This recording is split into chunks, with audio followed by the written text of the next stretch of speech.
Porque nós precisamos tirar um momento com a nossa casa. Irmão, é luta para todo lado, mas precisamos tirar um momento com a nossa casa. Está lá, comprei o carvãozinho, coloquei na churrasqueira e estou lá tentando acender. E peguei aqueles redondinhos, um grandão, e joguei um gel, acendi e esperei. O negócio não acendeu. Aí joguei o segundo, terceiro, era 10. Gastei os 10 e não acendeu. E meu Deus do céu, o que está acontecendo? E entrei para lá, voltei, falei, Jesus amado, e não tem mais nada, tem que ser a carne, para todo mundo depender de mim. E já era 2 horas da tarde. E misericórdia, eu comecei era meio-dia.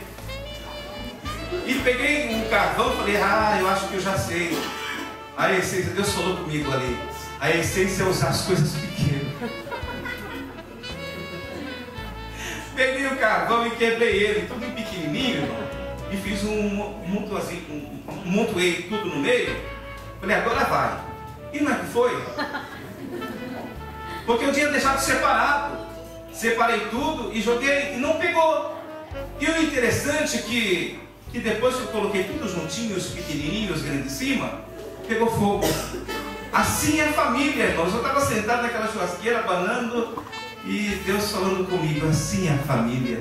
Precisa estar unida, porque se não estiver unida, o fogo não vai descer. Aleluia. Irmão, eu abaixei a cabeça e fiquei meditando, porque Deus fala até quando estou fazendo churrasco. Aleluia. E a carne saiu. Nos alegramos. Aleluia. Precisamos tirar um momento com a nossa família. E quando nós observamos aqui esse primeiro ponto, a fé, é muito importante, irmão, nós destacarmos que a igreja que está na tua casa, ela precisa da fé. A fé que move montanha. Não é que você vai orar, a montanha ela vai sair de um lugar para o outro, não. É que você, devido ao problema ser tão grande, você ter a fé dele se mover. Aleluia. Dentro da tua casa você precisa ter essa fé, porque lutas vão vir, problemas vão ocorrer. Irmãos, os teus filhos estão crescendo, alguns já estão numa idade madura, alguns já estão começando a namorar, e se você não tiver fé suficiente para lançar no coração do teu filho, para ele confiar tão somente no Senhor, irmão, o filho vai fazer qualquer coisa. Irmão, ele vai encabeçando aí, dando cabeçada para tudo quanto é lado. Mas se nós não tivermos fé, a confiança de que Deus nos abençoará, irmãos, o que vai acontecer? E quanto à enfermidade no meio da família? Irmão, se não tiver fé suficiente, irmão, a família ela vai perdendo a cabeça. Um fica desesperado, o outro vai chorar, o outro vai sair dos caminhos do Senhor. Mas se nós não tivermos o amadurecimento espiritual, entendemos que Cristo é a cabeça da nossa casa, aleluia, se nós não entendermos isso, vai acontecer muitas coisas. Por isso o primeiro ponto que Paulo destaca aqui na igreja de Tessalônica é a fé. Ele diz aqui no capítulo 1, versículo 3, lembrando-nos sem cessar da obra da vossa fé. Aleluia. Tem fé na tua casa? Só um falou que tem. E o resto? Tem fé na tua casa, irmão? Aleluia, glória a Deus. Bendito é o Senhor Jesus. Segunda marca da família madura aqui no capítulo 1 de Tessalonicenses é o exercício do trabalho. Observe aqui, lembrando-nos sem cessar da obra da vossa fé, do trabalho. Olha o que a Bíblia diz aqui. Porque bem vos lembrais, irmãos, do vosso trabalho e fadiga, pois trabalhando noite e dia para não sermos pesados a nenhum de vós, vos pregamos o Evangelho de Deus. Paulo, além de ele ser um missionário, além de ser um pregador da palavra, Paulo também tinha o seu trabalho secular. Paulo trabalhava. E o trabalho, irmão, não é pecado não, viu? O trabalho é bom. O trabalho, irmão, não vai deixar você doente não. Pode ter essa garantia. Deus vai te abençoar, irmão. Tá bom? Deus vai te abençoar. Tem pessoas que não vou trabalhar não, senão vou ficar doente. Não, não pode trabalhar. Porque a Bíblia diz assim, olha na palavra de Deus, Jó capítulo 5, versículo 7, que o homem nasce para o trabalho. É a palavra de Deus está dizendo. Provérbios 13, versículo 11, a parte B diz, mas quem ajuda pelo trabalho terá aumento. Provérbios 14, versículo 23, a Bíblia diz: em todo trabalho há proveito. Eclesiastes capítulo 3, versículo 13, a Bíblia diz assim: e também que todo homem coma e beba e goze do bem de todo o seu trabalho. Isso é um dom de Deus. Aleluia. Primeira carta aos Coríntios capítulo 3, versículo 8, Paulo ele diz: receberá o seu galardão segundo o seu trabalho. A Bíblia diz ainda em 1 Coríntios capítulo 15, versículo 58, o vosso trabalho não é vão no Senhor. Aleluia. E Paulo aqui ele destaca na igreja de Tessalônica o trabalho deles. O povo ali era trabalhador. Irmão, Deus não tem compromisso com crente que não tem trabalho. Crente que além de desempregado, ele dorme até meio-dia e quando ele acorda ele vai descansar. Aleluia. Ele dorme até meio-dia e depois ele acorda e fala: vou descansar. Irmão, Deus não tem compromisso. Deus não tem compromisso com esse tipo de pessoa. Está desempregado, vai fazer a obra de Deus. Tinha uma irmã, ela não foi para o Brasil, e ela não arrumava emprego porque ela tinha 4 filhos e era difícil realmente trabalhar. E essa irmã, ela ficava o dia inteiro na internet, o dia inteiro. O esposo chegava em casa e quando ele chegava não tinha comida. Sabe o que a irmã fazia? O jantar era o arroz, que é fácil de colocar, irmão, lavar, jogar na panela e fechar, e pronto, acabou. 10 minutos está pronto. Abria uma lata de sardinha e colocava na mesa. Isso demorava ainda. O esposo chegava em casa cansado e tinha isso para comer. A esposa estava desempregada, parada, só cuidava dos filhos e ainda falava que os filhos não deixavam, não dava tempo para ela fazer as coisas de casa. Mas o problema dela era a internet. Vivia na internet, o dia inteiro na internet, acordava na internet, dormia na internet. Um dia, sabe o que aconteceu? Ela se descuidou e o filho dela acordou de madrugada, pequenininho, 3, 4 anos, 3 anos. Ele abriu a porta, desceu os 2 andares, morava no segundo andar, desceu os 2 andares sozinho, 3 anos de idade, e foi para lá na praia. Era perto, mais ou menos uns 600 metros da casa dela. E acordaram: cadê o neném, cadê a criança? E a criança não estava em casa. E quando foi observar, desceram, chamaram a polícia e atravessaram, ali tinha uma barreira e tinha uma escada. A criança subiu toda aquela escada, desceu a escada e estava do outro lado na praia, sozinho. A mãe dorme o dia inteiro, não cuida de casa, não dá atenção para o marido e depois coloca a culpa no diabo. O diabo é culpado de tudo. Tem que te colocar a culpa no diabo em tudo, irmão. Irmão, tem coisa que está acontecendo dentro do teu relacionamento que não é culpa do diabo, não. É tua culpa. É culpa do pai, da mãe. Às vezes ele não dá atenção para aquilo que Deus deu, vai perder. Perde, depois fala: Senhor, eu orei, eu jejuei, orou e jejuou, mas não fez a parte.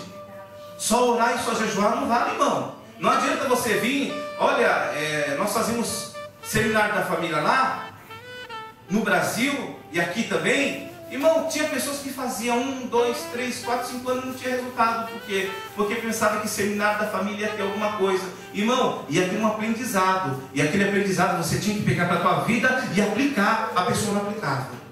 Só ficava na oração, no jejum: Jesus, salva meu marido. Oh, Jesus, salva ele. Opera na vida dele. Mas Deus não operava, porque Deus queria uma obra maior na vida da mulher, como também quer uma obra maior na vida do homem. Bendito é o nome do Senhor Jesus. Aleluia. Irmãos, o trabalho é muito importante. Hoje nós vemos que é uma distorção. Hoje tem homem que fica em casa, a mulher trabalha. E o homem não quer trabalhar não, ele quer ficar em casa, ele quer fazer comida, ele quer fazer isso, quer fazer aquilo. Mas o trabalho vem do homem, irmão. Homem, você precisa trabalhar. Precisa trabalhar. Tinha um irmão na congregação, ele não queria trabalhar não. Ele queria só estar nas ajudas da prefeitura. Eu falei: irmão, você precisa trabalhar. Ah, pastor, tá bom que nada, irmão. Aí ele voltou e falou: pastor, agora eu vou ficar para ajudar a igreja. Eu falei: ah, é? Então vem aqui, eu já estava na igreja com ele. Eu falei: vamos orar aqui. E oramos ali, falei: Deus capacita teu filho para fazermos visita. E o irmão começou a ficar meio assim. E a primeira eu chamei, ele foi. A segunda ele foi. A terceira diante ele não foi mais. Estava em casa, estava cansado. Meu irmão, está cansado? Ah, pastor, estou cansado. Não, cansado. Está sem trabalhar. Está cansado. E a mulher querendo arrumar emprego e ele ficar em casa para fazer comida e cuidar dos filhos. Só o sangue de Jesus. Irmão, o homem precisa trabalhar. A não ser que as portas se fecham para o homem e abram para a mulher. Agora, que isso vire uma rotina, irmão, está errado. Está errado. Jesus, irmãos, ele levantou o homem, colocou o homem como cabeça de casa. Tá bom? Não é só para liderar, mas também para sustentar a tua casa. Amém, irmãs? Amém. Aleluia. Glória a Deus. Terceiro ponto aqui que nós observamos é a esperança. Vamos abrir Romanos, capítulo 4, versículo 18. Paulo destaca aqui no livro de Tessalonicenses também da esperança da igreja que estava ali. E no livro de Romanos, capítulo 4, nós encontramos Paulo citando sobre a vida de Abraão. Romanos, capítulo 4, versículo 18 ao versículo 24.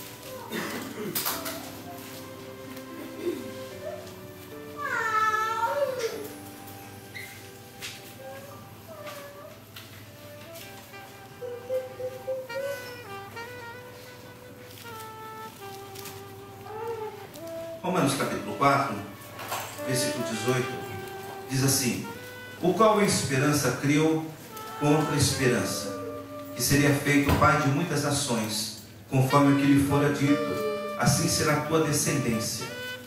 E não enfraqueceu na fé, nem atentou para o seu próprio corpo já amortecido, pois era já de quase 100 anos, nem tampouco para o amortecimento do ventre de Sara. E não duvidou da promessa de Deus por incredulidade, mas foi fortificado na fé, dando glória a Deus. E estando certíssimo de que ele tinha prometido, também era poderoso para o fazer.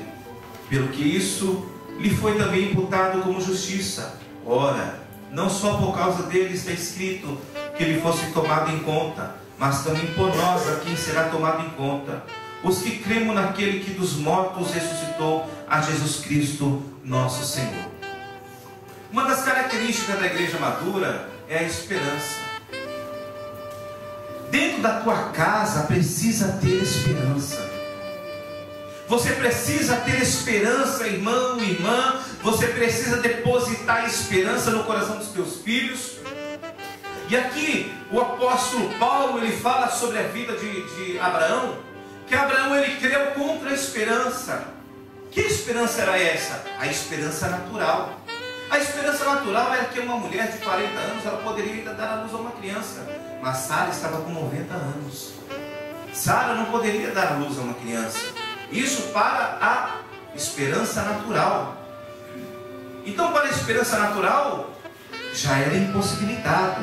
Então, Paulo diz que Abraão creu contra a esperança.